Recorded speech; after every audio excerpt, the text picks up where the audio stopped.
Hey everyone, welcome back. Just a couple of minutes of your time for the intro. This video is probably not what you expected in terms of what I promised my next one would be, but I believe it needed to be made and it also needs to be seen and heard by as many people as I can possibly reach with my minimal platform.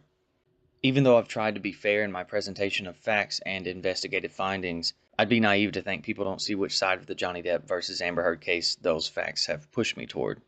I think what you're about to watch or listen to is the single biggest and most damning piece of evidence yet. I hope this doesn't come across as hyperbole, but I'd go as far to say I believe this proves beyond a shadow of a doubt, even though their marriage wasn't what anyone would consider perfect, that Amber Heard absolutely was not a victim of domestic violence at the hands of Johnny Depp as she claims, but was actually his abuser. You'll hear her admit to it multiple times throughout this video in her unmistakable words with her voice. What you're about to hear is a recording of a conversation and argument between Amber Heard and Johnny Depp. It's my understanding, based on the audio, that recording their conversations in order to help work on things was somewhat of a common practice. This is a long piece of audio. As such, it will undoubtedly be my longest video to date. I'll occasionally stop it to add context or commentary when I feel it necessary, and have added subtitles, speech boxes when they speak over one another or during what I believe to be very important moments. But for the most part, I'll be letting the recording speak for itself, and as you listen and watch, keep in mind this is not about whether you believe they had a toxic or unhealthy marriage. Honestly, I think the candid or rather frank nature of their conversation helps to clear up any remaining gray areas.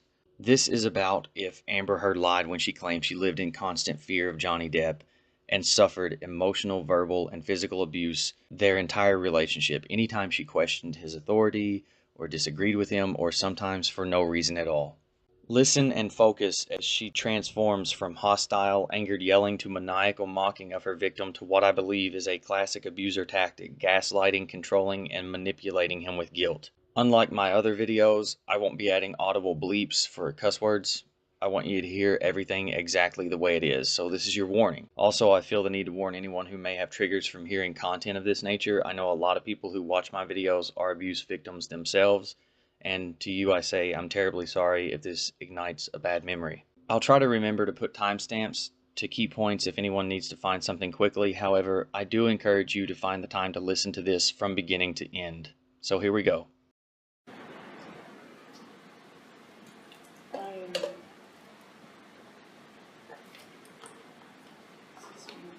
No one else to do it.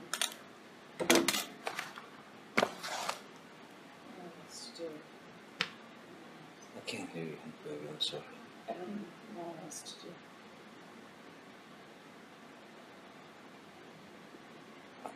I thought that we had some sort of game plan.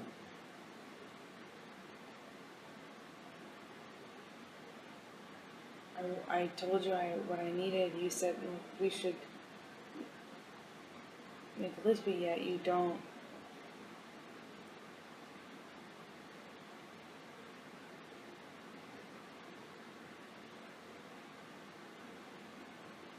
Well, seeing the counselor is not gonna it's not gonna do it. It's not alone. I know. We gotta change how we do things, and I want to trust you, and I feel like all the trust is gone. All the fucking trust is gone in the relationship because you keep splitting.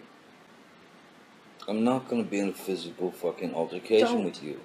Then don't. You fucking hit me last night. You fucking. What about all the other times you split? Come on, you cannot act like that. It's about that. It's Well, not. we're on a plane. I can't split. No, and you hit back. So don't act like you don't fucking I participate. pushed you. I'm not going to get into the details of that fight. You and I both know that you split when there is no physical violence involved. And that you do it at the very beginning of fights these days. And if you split and you go into a different room and you don't actually leave that house, it does nothing but perpetuate the fight. A couple of things to address already. Note how Amber isn't complaining about any abuse she has since claimed to have suffered, and this is just months before the divorce. In fact, her primary complaint in this argument is that Johnny split or left, removing himself from a physical attack by Amber the night before. This will be her main sticking point throughout the video. Her wording is curious for an alleged abuse victim. Amber, of course, testified to only hitting Johnny one time during their entire relationship, apparently to save her sister Whitney. But this is not that day following the March 2015 incident. This is months later, and yet we have already established that Johnny wants no part of these seemingly frequent physical altercations and chooses instead to leave the room or the home altogether when attacked. Both parties speak as if these attacks by Amber are a common occurrence. Of course, Amber doesn't want to talk about the details, but she'd rather stick to the point of Johnny leaving when he's attacked, to which her response is that only perpetuates the fight. So if I'm understanding this correctly, she claims he makes the fight and her response worse by running away. You know, the whole "you're making me do this" reasoning. You may have also noticed that Amber used the words "you hit back," which translates to "I hit you first," and also "so don't act like you don't participate," which is odd phrasing to me. He corrects her by saying he pushed her on the plane during one of her attacks, something he has owned up to doing on another occasion when she was punching him in order to get away from her and get her off of him to get to the door and leave. But I'm sure the act of moving her or shoving her away to escape counts as abuse in her book, no matter what she was doing to prompt it. Now back to the tape. Really, when you split on me, how do you feel when I leave you? When I I've split, left when I you go into before. the other room, you're saying. And went to getting other me a rooms. room, getting another room at a hotel is just the same thing.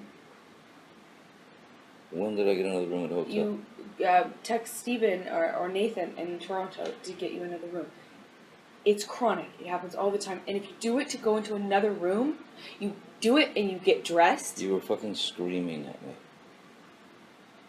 I'm not going to validate my actions last night. I feel very bad. No, I'm talking how I in reacted. Toronto. I did not start screaming until you had fucking said all this shit. You poke an animal enough, it is eventually done, no matter how friendly it is That's or how not cool. true. So she mentions him getting another room in Toronto because she was screaming at him, and even gets it mixed up with the previous night's incident when she was also screaming at him and punched him, again referring to herself as an animal that was being poked, and that's why she does it, attempting to validate her actions. So I have not done this to you. I have not said these things to you. I have not started the fight by saying I'm going to get another room. And I'm not going to sit here and fight about fucking Toronto anymore. Guess what? I let it go. I'm not fucking talking about Toronto. Send me the tapes. I can whisper it. I can write it. Guess what? I'm not saying another fucking word about Toronto. I'm so sick and tired of fucking fighting about old fights. This is not about a fight. This is broad. This is a broad thing.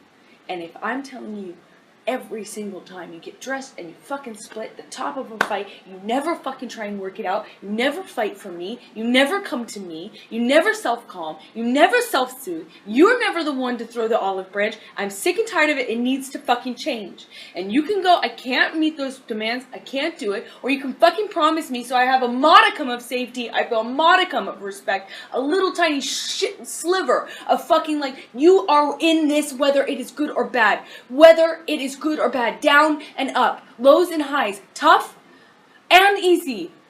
Here again, saying he doesn't stay and fight with her. He leaves. He removes himself from hostile environments, in her words, every single time you split at the top or beginning of a fight. But I thought he beat her whenever she questioned him or at the drop of a hat.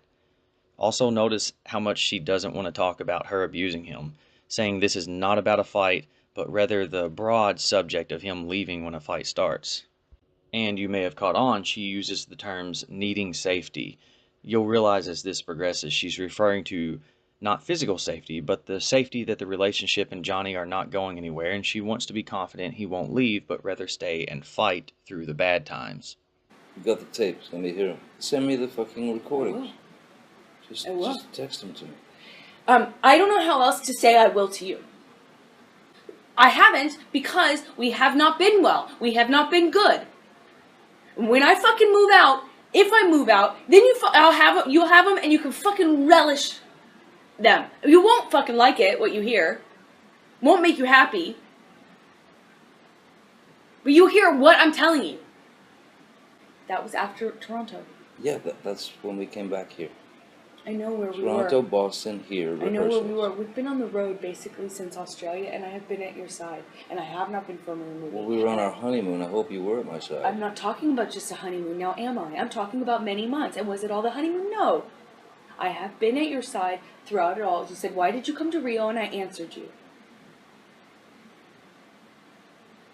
I would love for it to be better. I have no fucking consistency, no safety, no security. The relationship is something, is something you don't fight for, you don't stand up for, you always run from when it's tough. I'm telling you, I need more. We didn't say vows. You didn't make them exactly in the same, in that way, you know, but now is the fucking time. I need to know if you're going to be there. I want promises. I told you that at the beginning of this conversation. I need promises that you're going to fucking be there. I need promises that this is important to you. Not when it's easy, when it's hard too. This is something you'll fight for. That this is something that's sacred. That neither of us throw out every fight. I can't be the only one to hold the promises. I was in Toronto and it fucked me over. I can't be the only one. You can't be the only one.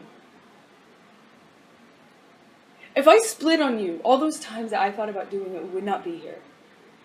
And I stayed, and it's tougher. You know, that's stronger. I'm stronger. It is easy to run. It is easy to run away from problems. It is easy to take that out and say, well, that's the easiest. That's the best, safest. That's the safest way out. I'm not saying we should get in physical altercations. I never want to be in that. Never. But every time you don't like what I say and you fucking run away, will never work out anything. You can't run away every fight. You can't. It's easy. It's not brave. It's not strong. It's harder to say to somebody, I want to work this out. I want to face what I have. I want to face what you have. I want to work it out with you. You're not working it out. You're running away, and then you make me be the bigger person every single time and come to you and knock on the door and come to this house and say, hey, we're married. It's supposed to be sacred. Calm down, calm down. I made you. Yes, by default. If you're never the one to do it, one of us is. And I'm the one to do it every time. It means I'm the bigger person every time. It means I have to be the strong one. It means every time I have to fight for our relationship. And you get to be you get to be lazy. You get to be cowardly. I don't know what it is. What are you here for? What do you need me for? Once again, I am fighting for the relationship. With a guy that you don't fucking trust or like? Why? I did not say I didn't like you. I love you. You're my favorite person in the world. I don't see how I remember what I said at the beginning. I'm sorry you feel like you can't imagine it. But I said this to you at the beginning of this conversation. I said, you're my favorite person in the whole world. If you weren't the most magnetic, shiny, beautiful, interesting, dynamic person I had ever met in my life, it would be so easy to walk away from this bratty thing that you do. Untrustworthy. Did you hear what I just said? Yeah. I said I can't trust. That's not meaning you're untrustworthy. It means we've created a situation. And I'm telling you what you do to create it too. We've created a situation in which trust can't grow. It's like, it's trampled every single time. And we need a marriage. That's why I sat down. Do you not remember me sitting down at the very beginning of this conversation and saying just that to you? Saying, I know you got married for security and for safety. So did I. We did not get married because it was something that we're doing, because it was something we could walk away. We wanted the foundation. No? Yes, I wanted to make you my wife. Yes, but you could just have me as your girlfriend if you didn't want the foundation. And you told me, and maybe you go back on it now. Fine, okay, cool. Lie about that. I don't know. You told me you wanted a foundation. You told me you wanted the security. You wanted the safety. You liked the foundation. At the beginning, you said, I really like having that. It feels safe. So don't argue with me when I say it now. I'm not arguing with you. Oh, yeah, but you had to pick it apart. By saying because I loved you and you're my wife? I wanted you to be my wife? That's picking it apart? No. Then how did I pick it apart? Forget it. I don't want to do this. I don't want to fight about a fight. I don't want to fight about the semantics. I don't want to How come when I come up with a point, you can't answer it? You don't want, or suddenly you don't want to answer it? What am I not answering? Because I don't want to fight about this new thing? No, I don't want to. I said you wanted the safety and security, and you stopped me, you interrupted me, and then you said, what? Because because I wanted to have you as my... I didn't interrupt you. You asked me, right? You said, right? I meant you interjected. I meant you said. You said. How about that? See, now, is this better? I answered you. I addressed what you're saying. Now, can we please not fight about that? And I said, because I love you. You said loved.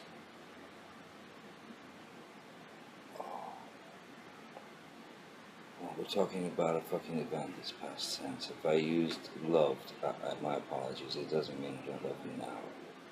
See how much she actually does pick apart the things he says or sometimes even doesn't say, kind of like the whole "you said loved" when he said love part, but then accuses him of picking it all apart. She says she doesn't want to fight about the very things she's trying to verbally beat him down about, this time using guilt and then love bombing him to subdue him before telling him again what he is doing or saying is wrong. At least that's how I'm hearing it. My whole point that you had, I don't know, an issue with is that you love me. Yes, you married me though because you wanted some safety, some security, some stability, a foundation. Of course I want that with you. It's why I'm married to you. But I need the safety, I need the security, I need the boundaries, and I think you... Could you not agree? I need the same things. So, But when you start flipping out, and I can't get a word in, and it's you know, manic and angry, well, what the fuck, Amber? I get angry. I'm human. Hey, she gets angry. She yells. She hits him.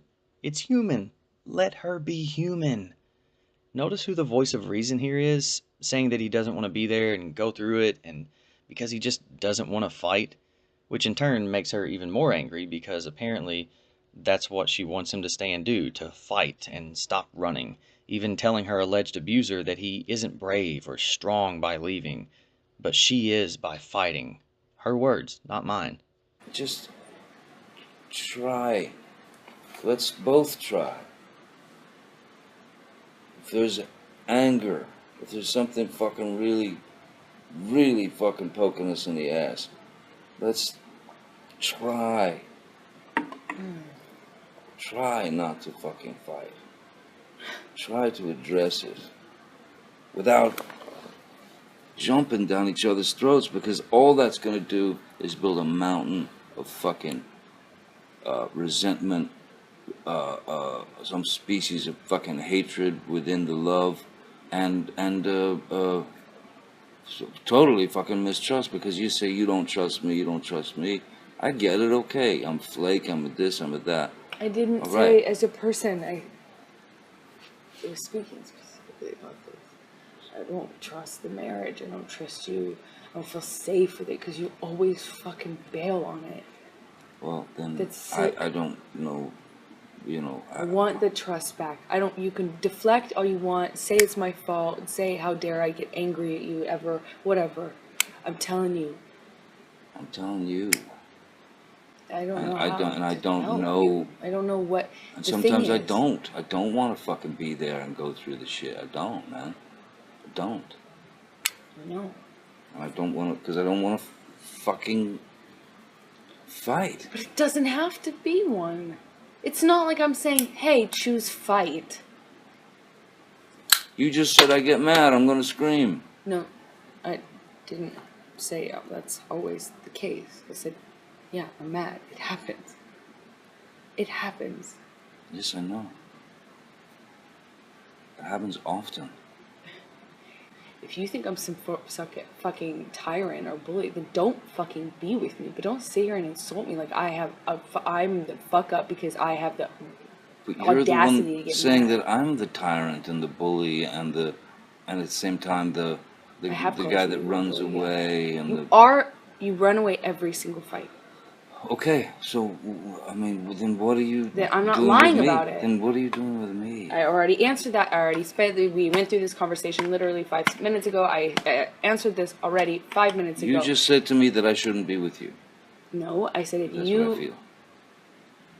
No, I said if I'm some, harping bully, which is what you make me sound like. Like I'm like constantly on you, making you feel bad. That's what I do.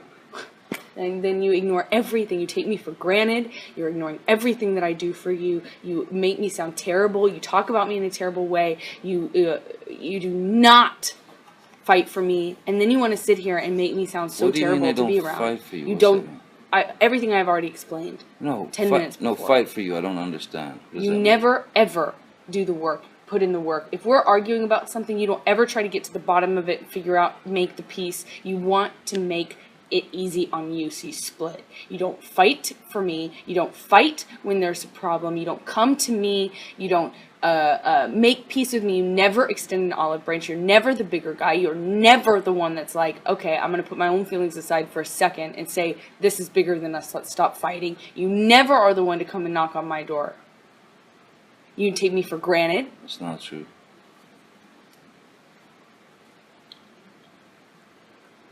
It's not true. I'm not the one who fucking throws fucking pots and those are different. whatever That's the different. fucking else at me. That's different. That's one does not negate the other. That's irrelevant. It's a complete non sequitur. Just because I've thrown pots and pans does not mean that you come and knock on the door. Just because there are vases does not mean that you come and knock on the door. Really, I should just let you throw. I'm not saying that. You're saying that. You're putting words in my mouth and then making non sequiturs. I'm giving you a situation.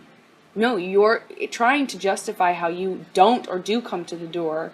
No, based I'm on whether I throw pots and pans. It's irrelevant. No, I am justifying how you seem to think that there's this cowardice in me that runs away and I don't fight for you. And you're justifying that by saying I throw pots and pans? Okay, cool. Let's talk about everything you do wrong. I'm not the one who fucking did that. I didn't. So that makes sense.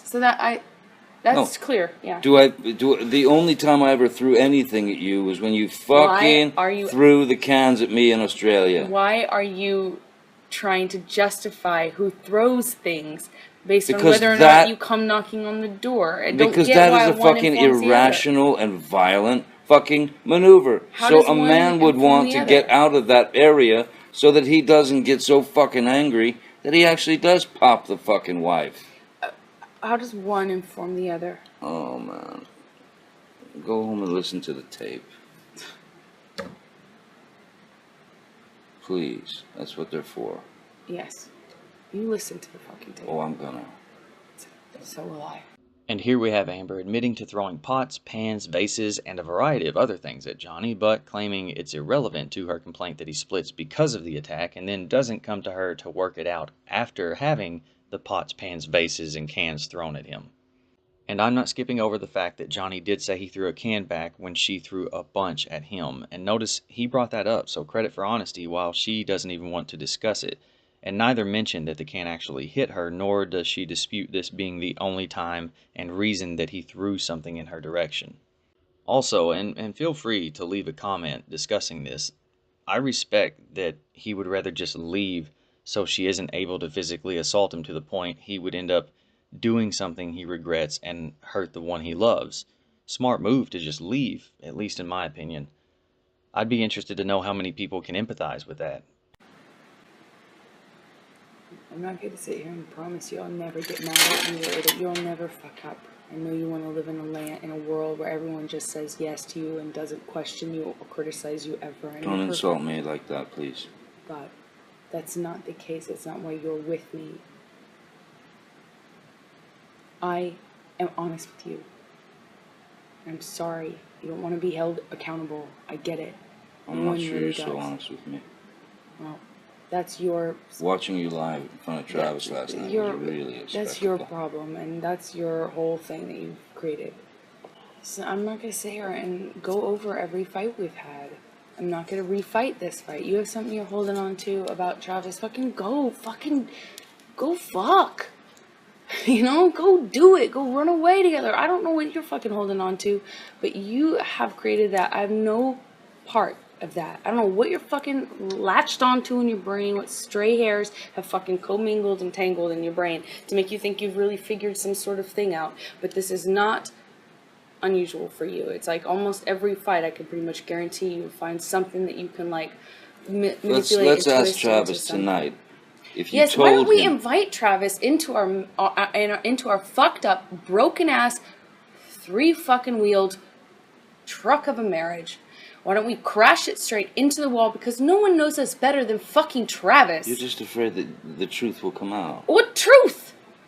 That you lied. What are you fucking talking about? I didn't fucking even have a fucking thing to lie about. What are you fucking talking about? Every fucking fight, there's a new thing that you've convinced yourself is a lie. I said to you, Amber, tell Travis what you just did. Did you just fucking, did you punch me in the fucking jaw? Did you fucking kick? Did you? Did you? And you wouldn't say a fucking word. I don't know what you're Oh, so talking I about. lied. Never fucking. I see the never lie. fucking happened. I see the lie. You really should run with this. In fact, maybe you and Travis can like go and like, you know, do a tell-all about what a Hey, you know, an investigative stop with study. the attitude, right? Sorry. Stop with the attitude. Sorry. You're getting all bunched up. Sorry. Sorry. Amber appears to not know what Johnny is talking about, and after she explodes, Johnny tries to calm her before she gives several short, sharp, and what sound like feigned and taunting, coy apologies. She then suggests Johnny run away and have sex with Travis. Travis was a security member and someone who had testified to witnessing the incident in March of 2015 in which Amber threw things at Johnny, spit on him, and punched him in the face. I don't. It's so fucking pointless, and you know it, to sit here and fight about fucking whatever you think happened with Travis. It wasn't a conversation. Listen, we I was not high. I'm not going to. You lied. You're an asshole. You were fucking full of shit. What Lied, lie? you asshole. When? What conversation did I have with Travis? Big investigative study you've done. I'm not sitting here and fighting with you about the fight that we had last night. After you fucking got physically violent with me, I texted Travis. I said, "Come up here," because I didn't want anything to happen. I mean, yeah. It's coming to what? Save me? No, go ahead. Continue. You. Travis to the rescue. No, that was the last one. You can go. You go. That was the last insult. Oh yeah. You called me a liar, and yet. I watched you lie. You called me a liar. I watched you lie. I heard it. I was right there. There's no what. You still haven't told me what lie it is. But yet every single fucking time. You know you do this every single fucking time. We'll talk to Travis. I'm not fucking talking to nobody. No, fuck that. You go fucking jerk him off. I don't care. I really could care less. It's you every single time. You latch onto some sort of thing. When I already told you, I don't know what you're fucking talking about. You don't even know what you're talking about. You still haven't even told me what it is. But run with it. I have told you what it is. No, you haven't. I said to Travis, I said to you, hey, tell Travis what just happened. You told me to do it. You told me to. You said, go do that. I said, no, tell him what just happened. And I lied. And that you punched me in the fucking thing. And you in the face. And you said, no, fucking, no, I didn't. What the fuck are you talking about? And I watched you lie. And then I didn't punch you, by the way. I'm sorry that I didn't hit you across the face in a proper slap, but I was hitting you. It was not punching you. Babe, you're not punched. Don't tell me what it feels like to be punched. You know, even a lot of fights been around a long time. I know. Yeah, no, when you fucking have a closed fist. You didn't get punched. You got hit. I'm sorry I hit you like this, but I did not punch you. I did not fucking deck you. I fucking was hitting you. You can't I don't know what the motion of my actual hand was, but you're fine. I did not hurt you. I did not punch you. I was hitting you. How are your toes? What am I supposed to do? Do this? How are your toes? I'm not sitting here bitching about it, am I? You are. Oh, that's the difference between me and you. You're a fucking baby. Because you start physical fights? You're such a baby! Because Grow the fuck up, Because you start physical fights? I did start a physical fight. Yeah, you did, so I had to get the fuck out of there. Yes, you did. So you did the right thing, the big thing. You know what? You are admirable. Every single time. What's your excuse? When there's not a physical fight, then what's the excuse there? You're still being admirable, right? Just by running away? And you can sit here and call me names, but you get called a name, and what do? That's the last insult. You're a baby. You're a hypocrite. You don't do anything that you actually do. You expect from people what you can't give them. But this seems to be the day following the incident I covered in this video, in which Amber admitted in her 2016 deposition to pushing her way into the bathroom where Johnny was hiding from her, and in his attempts to keep her out, the door scraped her toes, and when he leaned down to check, she kicked the door into his head and punched him in the face. And holy cow, the admissions here. Amber claims she could never even question Johnny without him flying off the handle and beating her while she remained helpless, and here she's mocking him, calling him admirable for running away from the fight all the time, calling him a hypocrite and a baby, while he still remains the rational voice in the room. And I remember so many people telling me and saying, you don't know what goes on behind closed doors. Well, anyway, we rejoined them with Amber giving Johnny a Xanax, which I'm assuming is to perhaps make him more agreeable, but I don't know. What are you doing with this? I'm giving you a Xanax, in case you need it. Oh, thank you. Seems like it's worn off. Yeah, it probably has. But I haven't even been able to have, like, a fight with you beyond in any real talking kind of speaking context in so long, because anytime anything goes wrong, you split. I feel like it's your first thing. And it's unnecessary. It's not always you're splitting because there's blows or because there's yelling or anything. You split most times when I'm still speaking in this volume and nothing has been thrown or hit or anything. No, I can change certain things that are hurting you. But I know I can't blame myself entirely for going straight to the fucking finish line, the first sign of stress yesterday. Because of how it's been lately. Like since Australia. And I have been on the road with you. I haven't been working. I don't know what else I could fucking do. Since Australia, we've been on our honeymoon and we had a great time, other than the fact that we had a fight in the train, which was physical. Yeah. But then we had a fight in San Francisco. But I thought everything else was great. You're saying you've been pondering this since Australia.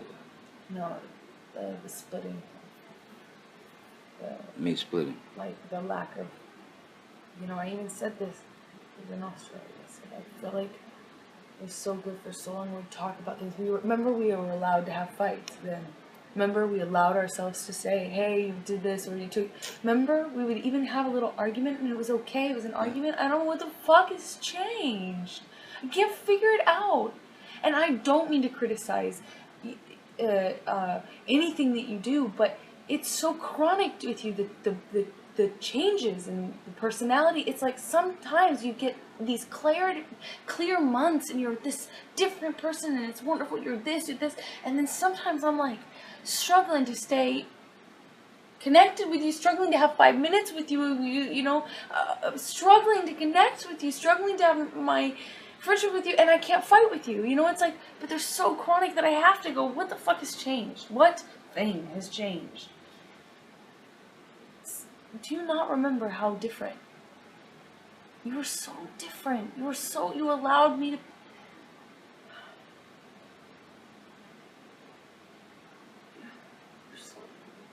I allowed you to what? And you were so present, and we were allowed to fight. We were not even fight, we had arguments.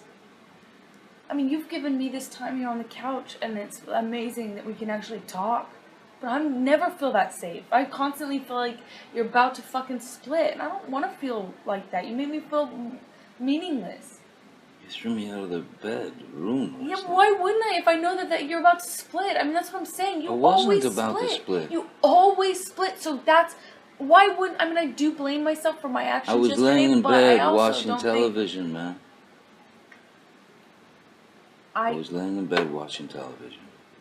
I fucked up last night. I'm not going to defend myself. But I also can't blame me going to the finish line, and that's always where you drive it. Translation: I hit you because you make me do it.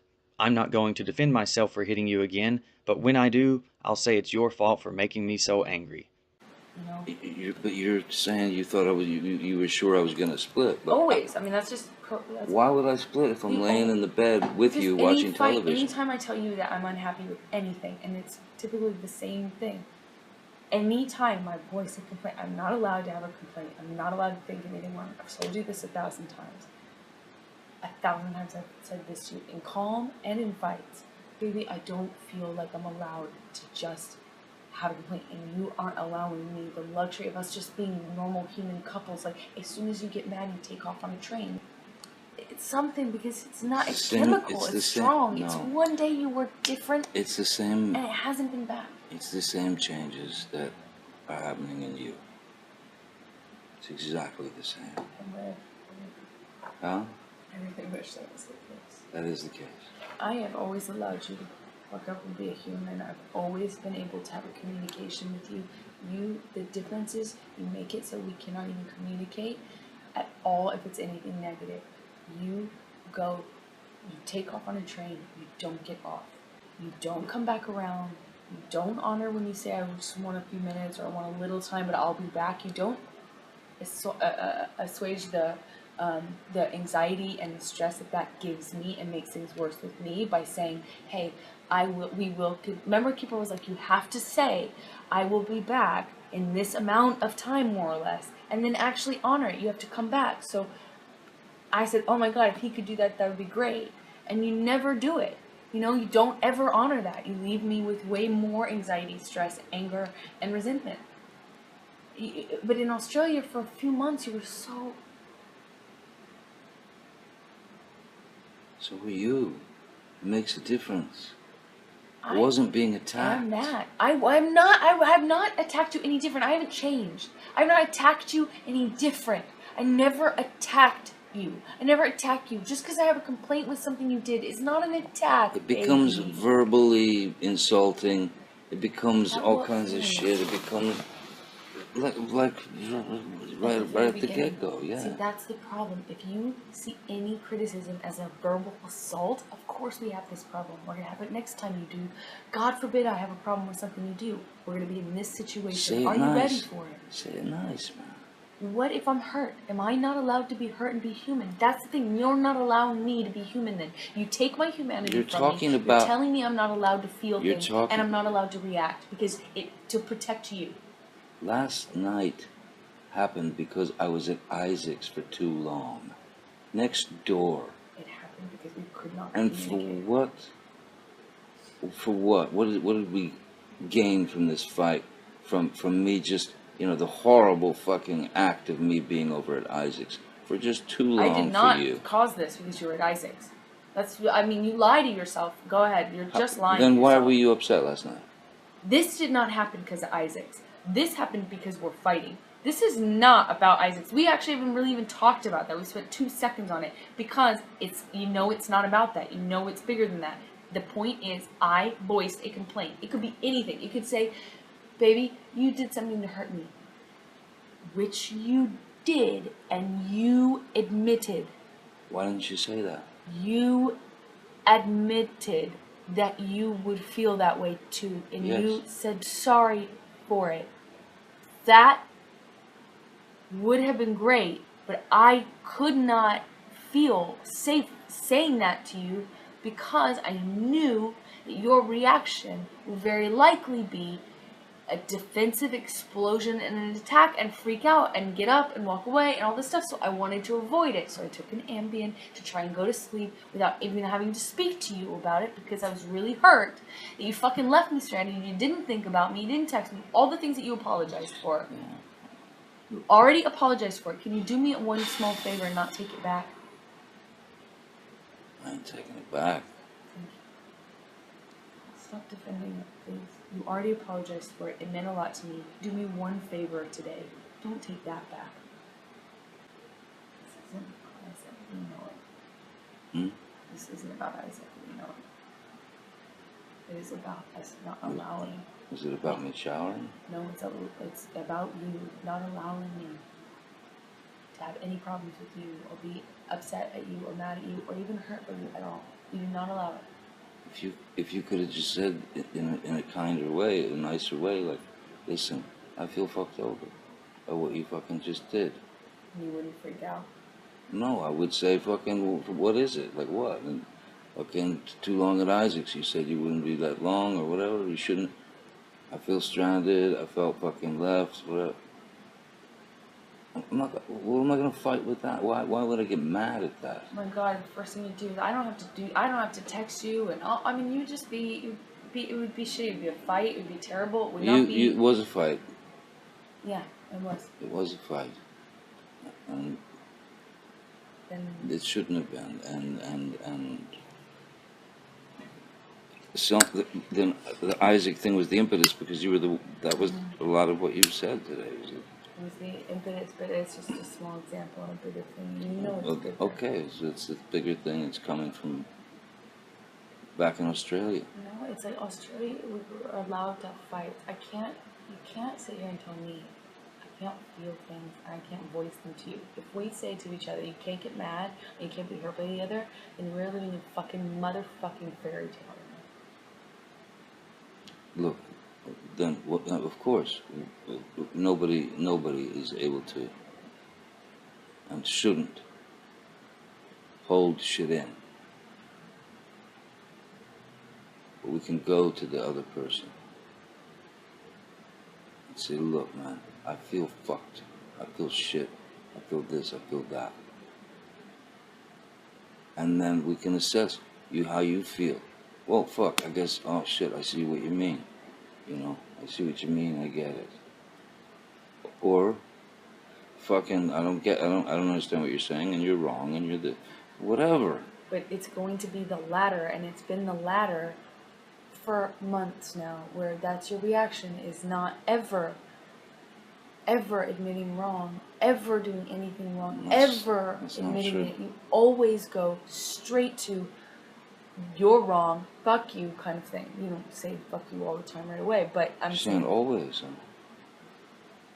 Like for months now, it's been, I can't voice any complaint. I can't say I feel fucked over. I can't say I'm hurt. I can't say you fucked up. I can't be mad at you. I can't be hurt. Nothing. Because I'm the bad guy. Oh, well, I'm always fucking up, and, you know, like, you're always on me, and I'm always fucking up, and, you know, like, getting mad at me for being honest with you. We've had a million fights where I'm like, I was honest with you. I told you how I felt. If you were me, wouldn't you feel bad? Yeah. Okay, well, then, the fuck? We had these few months where we actually could even feel things and fight, and it was an argument. Even if I'm hurt, I'm still trying to do that because I see the bigger picture. You lose the bigger picture every time. And if you want to stay married to me, you need to figure out if you think you can. If you're going to lose sight of the bigger picture and only be my husband when it's easy, you're only going to be there for the ups, never the downs. You're only going to be there for health, not sickness. Every time it gets hard, you lose the big picture and you can't think about anything else but breaking up, divorce, fighting, splitting, running away. If you can't be the one to come around sometimes and see the bigger picture and know that it's not worth fighting for days, if you can't do that too, we need to walk away. I don't want to walk away. I don't want to end this. But do you not think you instigate the same thing? I'm not talking about instigating, I'm talking about ending. But ending, you don't... I'm talking about ending. Yeah, but you don't always do that. You're never the one coming to me and saying, let's not fight anymore. You're never the one saying, come, just get into bed, let's not go to bed mad like that. On the plane, it was me. In Toronto, it was me. It's always me. On the plane here from Rio, you don't want to admit it. You were losing your marbles. Think about it. I'm the one who came to you and said, let's calm down, please calm down. And you were blaming me. Think about it. Because your flight was going to get in late and you wouldn't be able to think about it. Have time before your thing. Judging from their trip to Rio in September of 2015, this could have been around the time Amber was auditioning for the role of Mira in the movie Aquaman, a role she would be confirmed to get in early 2016. And it makes sense that if she lost her marbles and beat up Johnny on the plane, that she could have been freaking out over maybe perhaps missing the audition or something, but who knows. You ditched me last night, and I understand. I understand how shitty that got, and I understand my part in it. I need to know what we need to do different. I need to know. It's got to be done with your mind and your heart. What do we do different if I have a problem? You need to tell me how to tell you different if I'm hurting you.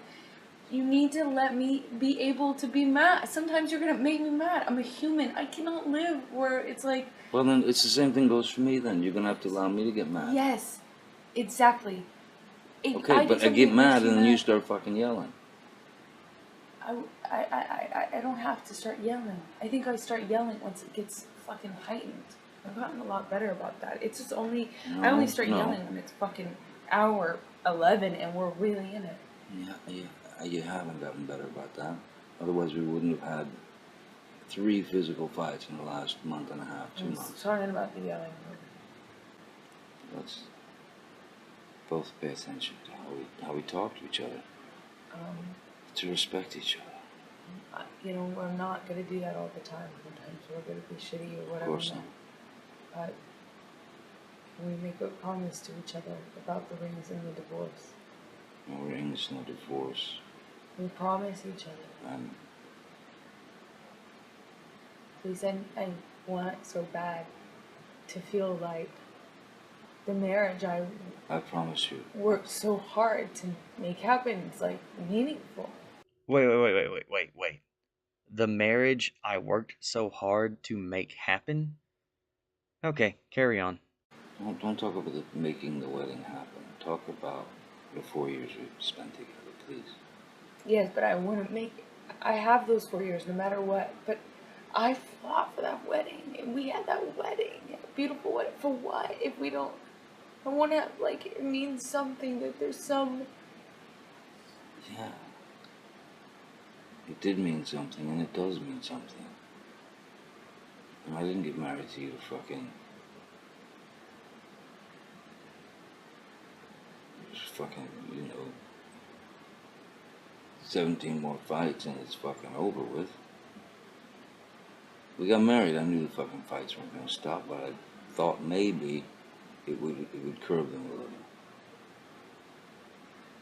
I want the security back. I freak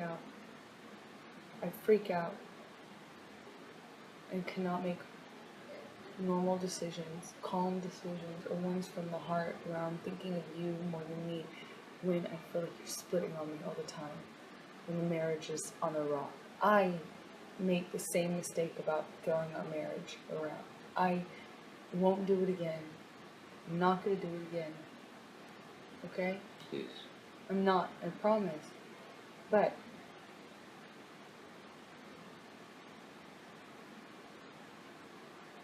there's something so anxiety provoking and scary and malicious and really just turns everything over when you split all the time. Please, if you really don't want to fight and you're not just trying to hurt me, which sometimes it is that, if you really love me and you do care about this, please find a good way to do it, one that's respectful. You can tell me that you are. I need to know that we will be able to talk about it, because the problem I have is when we don't communicate. It comes into me, builds up in me, and becomes cancer in me. It got worse every day when we were back from Toronto. It got worse every single day. Not better, worse. Until we spoke about it. Until Whitney's birthday, and we talked about it. Then it was okay, but I don't want to resent you. I don't want to resent you. I don't want to not trust. You know how many times I've chased you out of the elevator in the hall? I gotta stop doing that. I'm not nitpicking. I don't mean to be focusing on something, but if it's a major thing to me, and it is a major... If things get physical, we have to separate. No, we have to be apart from one another. Whether it's for fucking an hour, or 10 hours, or fucking a day. We must. There can be no physical violence. I can't promise you that I'll be perfect. I can't promise you I won't get physical again. God, I fucking sometimes get so mad I lose it. You can't promise you won't get physical again because you get so mad you lose it. Alright? I can fucking promise you I'm gonna do everything to change. You didn't even come home last night. I feel like I have nothing to cling on to. There's a semblance of marriage or commitment or stability. I mean, if I can just get up and walk away and spend the night somewhere else. You obviously can. Yeah, but believe it's done if I do that. That's it's not marriage. We talked about it. You know why I left. I do know why you left.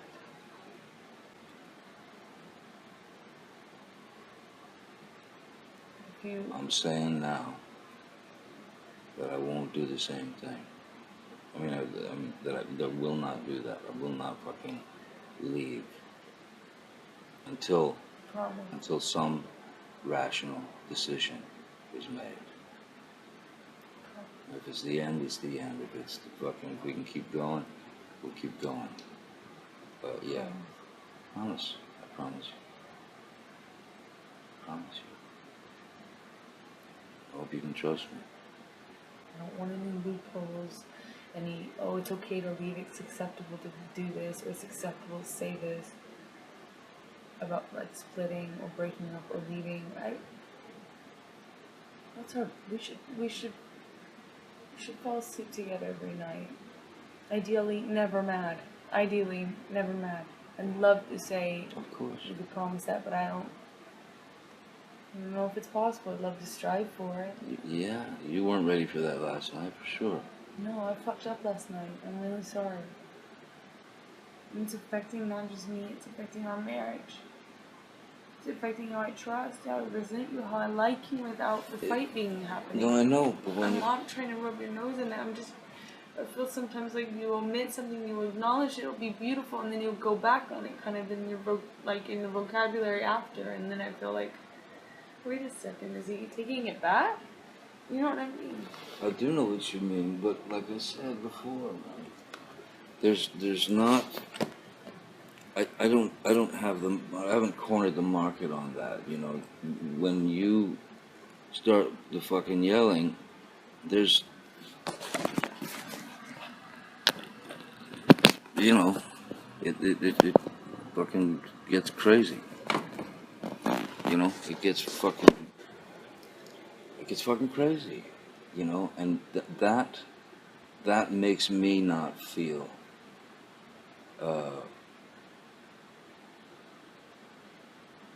for lack of a better word, safe within the relationship. You know, understanding of, oh well, it's just nothing.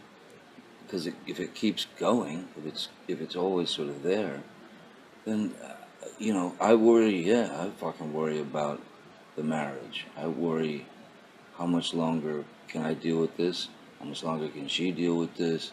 Fuck, man.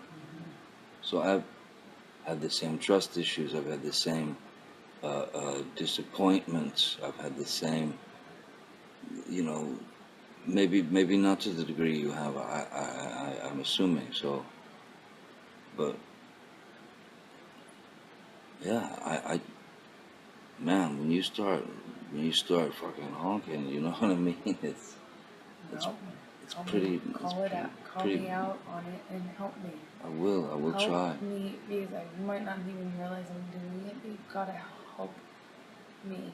But we try. It can't be an excuse to leave. Wow, there's a lot to digest there. So she's telling him to help her by pointing out when she gets crazy and violent because she may not even realize she's doing it? Now, what does that sound like? Kind of like when she accused Johnny of abusing her without even knowing it? Well, what do you know? And I've read that it's very common for abusers to project their own behavior onto their victims. I will try to help you. If I try to help you and I can help you, fuck would I leave? If I try to help you and I can't help you, say, baby, I'm taking an hour, I'm in my fucking office. Yes. If you want to talk, if you want to come get me, otherwise I'll come check on you in an hour.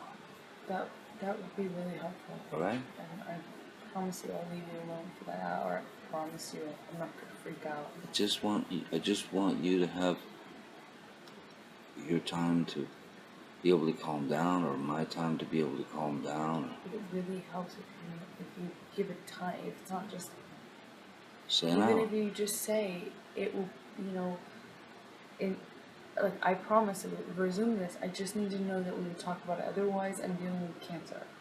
I'm dealing with something that just festers and it gets worse and worse. So you have to realize that, you know, in that kind of situation, a few minutes is fine, but then after a certain point, it becomes way worse and it becomes way harder to reason, to rationalize with.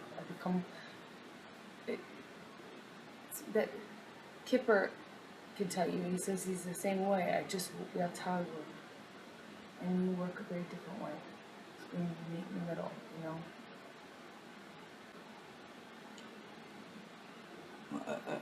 Yeah. I do understand that. I mean, I do understand all that. But I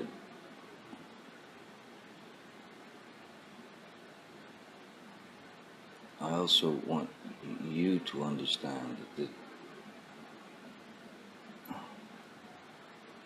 you know, there were great moments of high hopes that it was just all cool. And then, you know, whatever happens, this happens, that happens, fucking, we have a spat or a fight or a fucking blowout. I just want you to know that the way you're feeling about being unsure of us, of the marriage, of this, whether you can trust me to be this, or whether you can, you know, or whether I can do the same. I feel very much the same. At least you have the added luxury that you take for granted. No offense, you do. What do I take for granted? That you have the added luxury of knowing that I'm there and that I mean it forever, and that because I show up. I come, I'm knocking. I'm the one who asks to calm down. I'm the one that comes to get you on the plane. I'm the one that comes and knocks at the bathroom door. I'm the one that comes into the house that you've run away to. I'm the one that comes to you and says, oh, this isn't worth it. Let's fight for this marriage or whatever. You have an added luxury that you just are taking for granted in such a big way. And you don't know how much that means. I go because I think, fuck, we're screwed. Can't live like this. Let's stop you from doing that again. Thinking that again. Well, like I said, or like you said, you walk out the door, you walk out the door. That is the same as rings off. That's the same thing as mentioning divorce. There's no talking unless we just want to try to be civil with one another as fucking people who are married. And I hate to talk like, I hate even saying that kind of shit, but yeah, if I walk out again, I'm walking out, and I'll know that, and you'll know that. If you do that, same deal. I promise it won't explode if we just do the things a little different in the fight, you know, like don't walk away from me, do it in a different way, and I promise I won't resort to the same shit. I promise. Okay? Thank you. What you got? I was just pausing it. I realized I was about to run out of battery and still rolling this thing. Okay. So there at the end, we have Johnny telling her that he will not leave, of course, unless she gets crazy and abusive again, but he does tell her that when he walks out the door, it's the same as rings off and divorce, while again being a voice of reason saying they should be able to talk civilly. The next time I'm aware he did walk out was in April of 2016, a month before they filed for divorce. After being assaulted and punched in the face by Amber, giving him this black eye, she threw his phone and wallet off the balcony because he was late to her birthday party. Once he pushed her off of him, which I'm sure she believed was abuse, he told her that it was over, he was leaving, and to not follow him this time. She went to Coachella the next day with friends, but not before leaving a large amount of human feces on his side of the bed, with her and her friends tagging social media posts with Dirty 30. Gross. In closing, I want to say, I hope this has been eye-opening. I hope you share it to better inform others who care about things as important as abuse and the truth surrounding it. Amber recently spoke at the Women's March in Los Angeles, once again using her platform to speak about her battle that she fought daily and essentially shamed everyone who dared to question her. I'll link her speech in the description. It's worth checking out, especially after this video. Also, when she arrived at the march and when asked about her mysterious foot injury, she said, "You should see her." The old joke of, "Oh, you think this is bad, you should see the other guy," or in this case, girl. How timely. Amber has carved out a nice little notch for herself in what I consider to be important causes and movements. I think these movements, like Me Too and Time's Up, along with organizations like L'Oreal Women of Worth and UN Human Rights, of which she is an ambassador, do themselves a disservice. and can only hurt their credibility, not only by not calling her out, but by embracing her, protecting her, allowing her to represent them as the perfect victim, as she has often been described in articles and by those with enormous influence in many industries and social platforms. She continues to be celebrated, while Johnny is shunned, belittled, and lambasted. Amber Heard behaved, on the surface, for many, like a perfect victim. She knew exactly what to say, how to look, and how to act, and how to gain the sympathy of those who react emotionally without asking any questions. Amber Heard knew exactly what a perfect victim looked like and behaved like, because for years she had one in her clutches. Thank you everyone for watching, and until next time, if there is a next time, take care.